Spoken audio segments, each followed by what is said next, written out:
Hello there. Moving house can be stressful even at the best of times. So in today's video, I'm going to share with you my 5 super simple tips that anyone can follow to a minimalist, stress-free, and very well organized house move. If that's something you're interested in, stick around.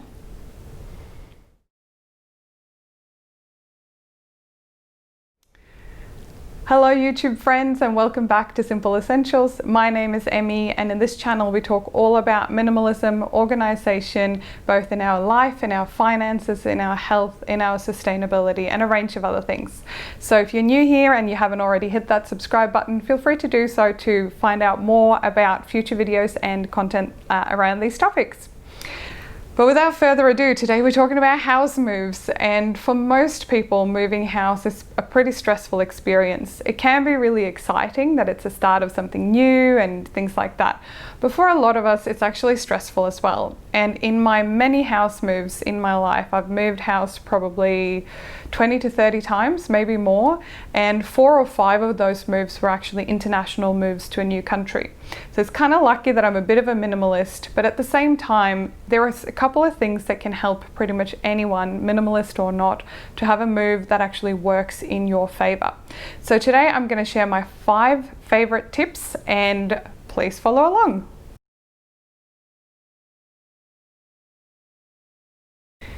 So the very first thing you want to do, the very first thing that I always do, is to take all that stress in my head going, oh my goodness, there's so much I've got to do, and I put it onto a list.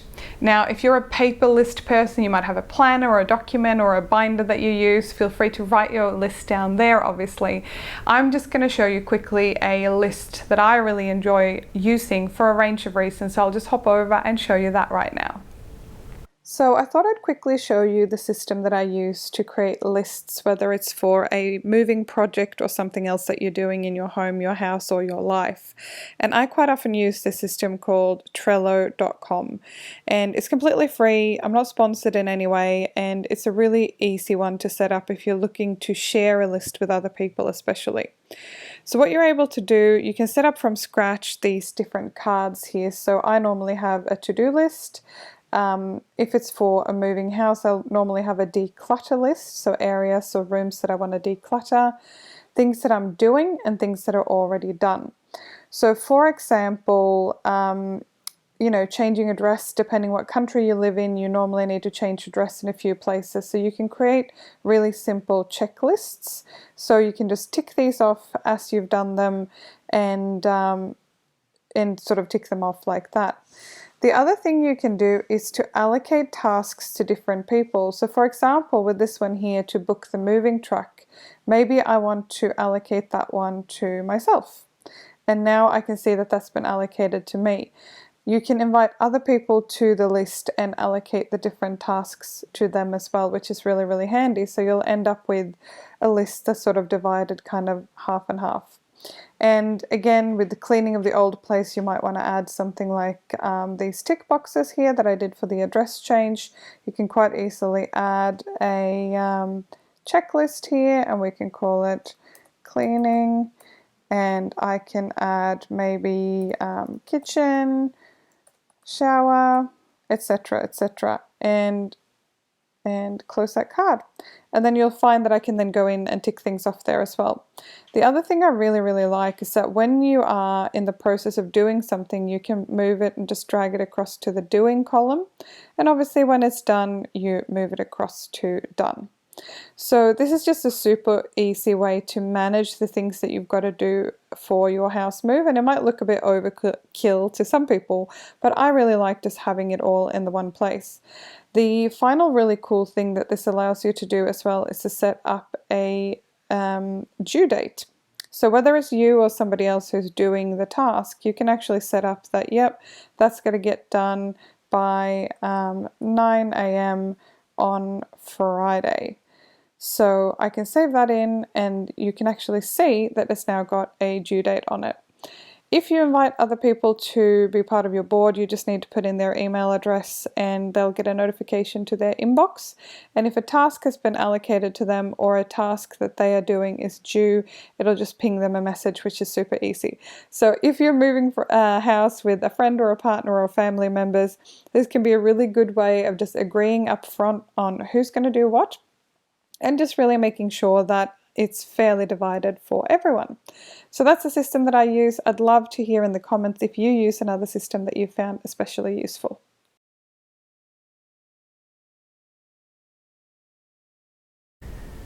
All right, so now that you've got your list, we're going to go to step number 2, which is to allocate responsibilities. As nice as it is to do things yourself, because then you might know that they get done properly, you actually really need help from other people when you're moving house. So with the list system that I use with my partner for the move we're about to do, we're moving house in a couple of days, we've actually got a list where we allocate responsibilities for different tasks to different people. And it's really, really helpful. And for those of you out there with children as well, I know that it can be tricky to get kids to help out with certain things, depending on the age of them, of course. But make sure that you give them a task or a couple of tasks to actually help out with the move. Because what I often see is that one person or a few people in the family will drive the move, and the rest will just kind of sit and go along with it. And it can take a little bit of time to adjust in like how you want to do it in your family, but do involve people to help you out. Many times in my life, I've actually lived on my own and moved house by myself, but I've still asked for help or booked movers or had friends help me on moving day or before moving day. So just because you're moving on your own doesn't mean that you can't allocate certain things to other people and ask for their help.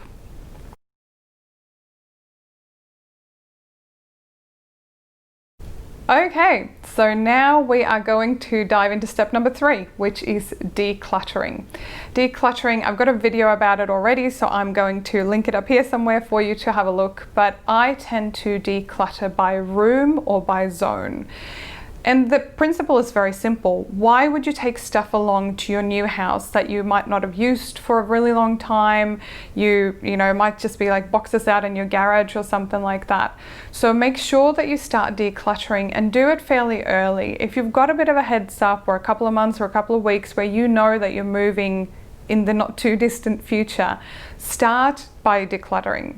And while you're decluttering, make sure that you do it in a sustainable way. I've got a video, I'll link it up here as well, about decluttering sustainably, and it's actually really important that we all do our bit and just don't throw things in the trash or in landfill, but that we actually recycle or donate things where we responsibly can. So make sure to check that video out. So on the note of decluttering, I wanted to answer the question I often get, which is, do you still have any stuff left because you've decluttered for so long? The answer is yes, I do. Not as much stuff perhaps as some other people, but what you're seeing here in the footage is my half of the wardrobe. We used to live in a tiny 2-bedroom apartment, and this wardrobe here was basically one half was mine and one half was my partner's. So I don't have a heap of clothes. I've got a couple of things in a dresser in another room. But essentially, when I move, I very often still go through my stuff, as you can see here. So a couple of things I always declutter every single time I move is things like paper. You know, your bank statements, your health insurance stuff. Obviously, there are some things that you should keep hold of, but I just go through it on a very regular basis. Obviously, shred and responsibly dispose of things that I don't need to keep hold of anymore. And it still amazes me with the digital world we live in, how much stuff that we receive as paper and how much stuff we hold on to in paper format. So obviously make sure that you responsibly dispose of anything there. So now I'm just going to have a quick look here through my clothing, and I did a big declutter probably 6 months ago where I got rid of a whole heap of stuff. So out of my hanging clothes, so the things that are coming out there on the bed are a few items that I've been umming and ahhing about and decided to actually get rid of. And yeah, just going through the drawers and getting rid of anything that I'm not really going to use, or things. I quite often have things in my dresser that are sort of a maybe pile where I'm like, I might wear that top 1 or 2 more times, see how I like it. and so forth. And then you'll see that I realize that I'm way too short to reach the top shelf. My partner is a lot taller than I am, so good for him. But I need a little step ladder in my house to access most of the areas, which is a bit funny. So this is the problem as well when you have a really tall wardrobe where we are moving to. It's actually a little bit more handy like that. And the random things that you find when you declutter, things like Swedish bunny ears. Why not? Makes a lot of sense. So anyway, I just wanted to show you that there's still always things to declutter, even for someone who declutters very, very regularly.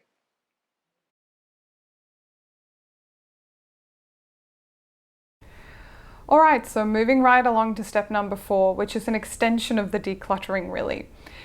And it's the principle to divide things into smaller chunks. You know, there is that famous saying of how do you eat an elephant? Not that I ever would. One bite at a time. Any big task you've got ahead of you, you've got to divide it into smaller parts. That's really how to get things done and to not drain yourself completely in the process. So what I tend to do, for example, is that we often tend to pay for moving people to come and help us carry all the stuff and transport the stuff. But quite often I'll do the cleaning myself. But rather than saving all of the cleaning to the very last day, I will do little areas one at a time. So for example, today we're moving house in a couple of days now. Today we emptied our storage unit downstairs in the garage. So we emptied that out, we got rid of a bunch of stuff, I cleaned it out and swept it out. So on moving day or after moving day, that bit is already done. So when you do your list, you can obviously divide that into small or big chunks, however you see fit, and you can add to that list as you go along. But my main tip for anyone who wants a stress-free move is to divide it in, do little increments of half an hour, 15 minutes in the time leading up to the move, so you don't have to do everything in one go.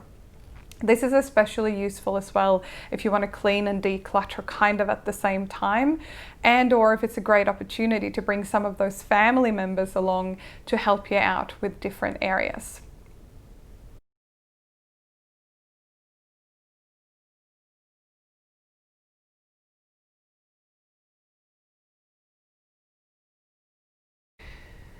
So step number 5 is to give yourself the gift of setting the new place up before that big moving truck with all your furniture arrives.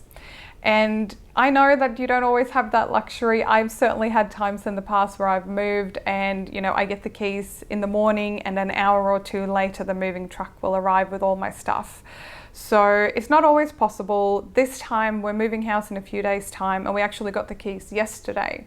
So we have about 3 or 4 days to go to the place, do a bit of an inspection, do a clean, wipe out any cupboards or any areas where, you know, we didn't feel comfortable that it was clean enough, and make sure that the place is set up. So by the time all your stuff arrives, you've got clean spaces to put them into and put them away reasonably quickly.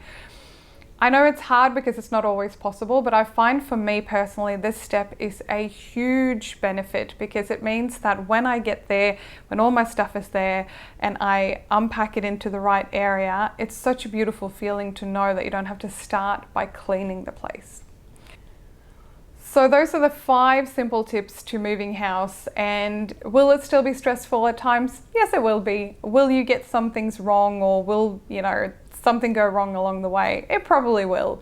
But if you follow these 5 really simple steps I've shared with you today, and you can read more about them in the blog post, which I have linked below. If you follow these 5 simple steps, I can assure you your move will be a lot more stress-free than it otherwise would have been. So feel free to share any tips or comments that you have in the comments below this video, because I'd love to hear more about how you move house and what works for you. All the best, and I look forward to see you in the next video.